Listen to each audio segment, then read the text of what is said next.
finish up the Reindeer Readathon, I got a reindeer sweater!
Supporters, I'm Savvy. Welcome back to my channel. If you're new here, thanks for coming over. Please don't forget to subscribe. Every Monday, Wednesday, and Friday at 11 a.m. Central, I put out new videos about books, writing, and small business owner life, and you won't want to miss them. Today, I am going to be wrapping up both the Reindeer Readathon and IndieCember. So for the month of December, I did 2 readathons. I was one of the co-hosts for Reindeer Readathon, and I was the leader of Team Stocking. I also participated in IndieCember, which is a readathon where you read indie books on a bingo card. This readathon was super awesome. I already did one update vlog over the month of December where I talked about the graphic novels and the comic books and the picture books that I read. Now I'm going to be talking about some of the novels that I read and doing a quick recap of these things. So one of the books I read was How Your Book Sells Itself by Bethany Atazadeh and Mandy Lynn. Both of them are author tubers, which is why I was really excited to support them. This book counted for the Dasher prompt on Reindeer Readathon, which is a book that's under 250 pages, and it also counted for the self-help book, which is the nice square on the IndieCember bingo board. I gave it 4 stars. I thought that it was really helpful. It had a lot of great advice. Next, I read Formerly by Dane Cobain. Dane Cobain is also a fellow booktuber and author tuber, so it was really fun to read another book that supports our community. This book was really interesting. I'm giving this book 4 stars as well. I read this for the Comet prompt, which is a sci-fi book for Reindeer Readathon, and I also read it for the sci-fi prompt on IndieCember. This book is about a guy named Dan who joins a new company called Formerly. Formerly is a social media site that appears to act similar to something like Facebook or Twitter, but it deals in death. So the idea is that people can go on there and share as many thoughts as they want. They can share like a personal diary or updates or whatever,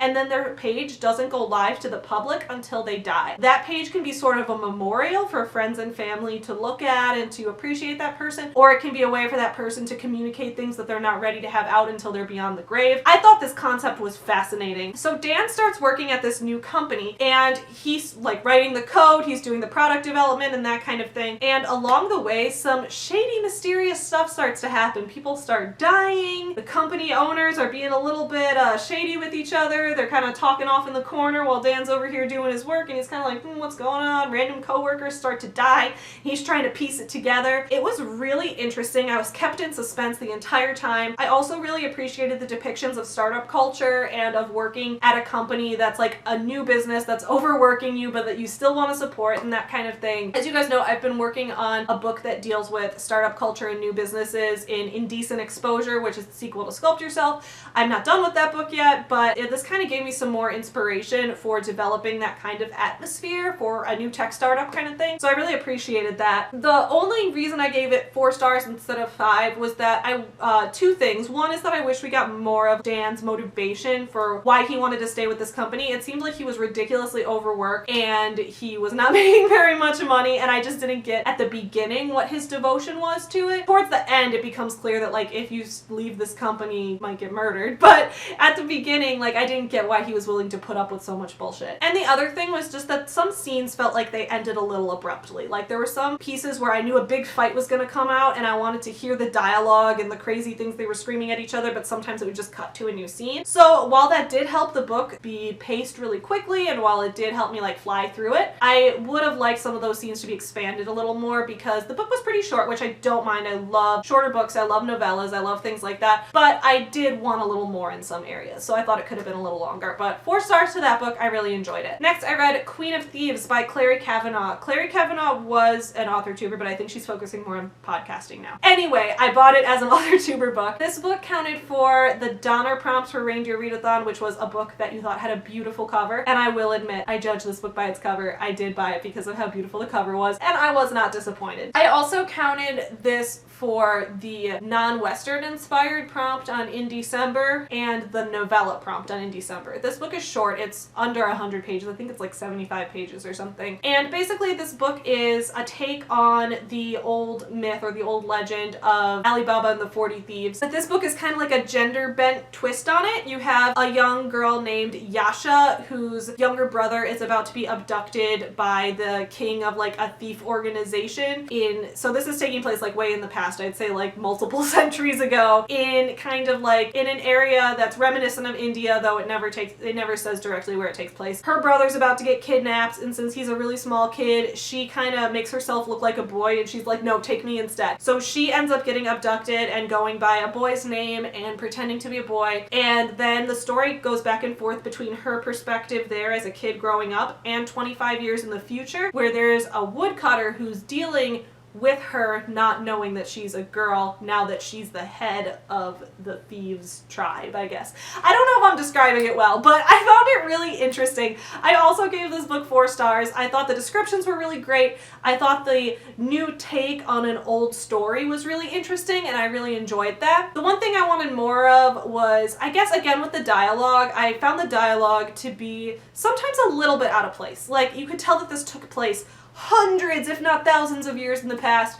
and every once in a while a character would say like, shut up, or what's up, or something. It was not a ton of that. There were just a few things here and there where I was like, that feels like an anachronism. So just a few things like that, but overall I really enjoyed it. Next, I read Ugly Beautiful Girl by Tracy Krimmer. This was a book I got from my Indie Book Box subscription. I read this book for Cupid for Reindeer Readathon, which is the romance prompt, and I also read it for the mistletoe prompt on IndieCember, which again was the romance prompt. So I read this for my romance novel. I think that genre romance might just not be for me. And I don't, like, I feel bad because there were a lot of things about this book I really didn't like. There were some things I did like. I'm gonna give this book between like 2.5 and 3 stars. So the book wasn't terrible. It didn't like offend me in any way. But I think that it was just like, there were so many cliches and so many tropes that it relied on that I felt like I'd seen it 1,000 times before and I had trouble believing it. But like, to an extent, I don't know if that's just my fault. I haven't read a ton of genre romance, but every time I have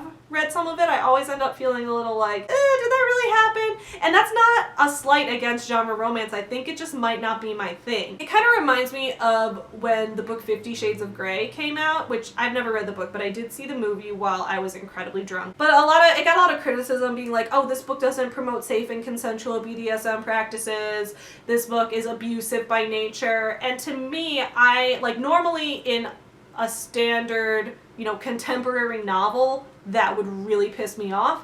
But in a piece of erotica, that doesn't bother me because erotica is intended to have a certain satisfaction to the reader above trying to be rooted in reality or promote a certain type of behavior. So it's completely a fantasy. It's like watching like a porn video and being like, this scene doesn't make any sense or whatever, like it's not supposed to, it doesn't matter. So I think genre romance is like in between that level of fantasy and in between like a contemporary level of reality. I feel like it falls in the middle of that spectrum there, if that makes sense. So when I read a book that's a romance, I generally end up feeling like, am I supposed to believe this could happen? And like, I think my disbelief is just not suspended in that way because I haven't read many of those books. So maybe the more I read them, the more I get familiar with the tropes, it'll be fine. This is just to say that like I don't feel right blaming the author for my dissatisfaction with this book when I think it might just be that the genre is not what I'm looking for. So that being said, there were two things I really loved about this book. Ugly Beautiful Girl is the story of a girl named Violet who is heading off to college. She is now a college freshman. All her life throughout high school, she was bullied, people made fun of her appearance, that kind of thing. Now she's in college and she's trying to start new, she's trying to make new friends. She ends up falling in love with the brother of her roommate. Her roommate, it turns out, is just as bad as all of her high school bullies were, if not worse, but her brother is hot as all hell and she is in love with him. So it's the story of their romance and of Violet trying to gain some self-confidence in college. But primarily it's the story of their romance. Now, the things I liked about it, one, there was a really cute subplot in this. So Violet, in addition to going to school, she works at a senior center with where elderly people live, and she and her coworker have this little side plot going on where they're setting up two of the elderly residents with each other, and I thought that was so cute. Like, I was so into seeing these like curmudgeonly older people falling in love because of the setup that the main character was doing. I just wish there was so much more of that in the book. Every time we got to those parts, I was like, yes, more of this. The other thing I really liked was that every chapter started with one of Violet's poems. So Violet is a writer, she wants to be a poet, and her parents are kind of pushing her in the business degree direction because it's more profitable,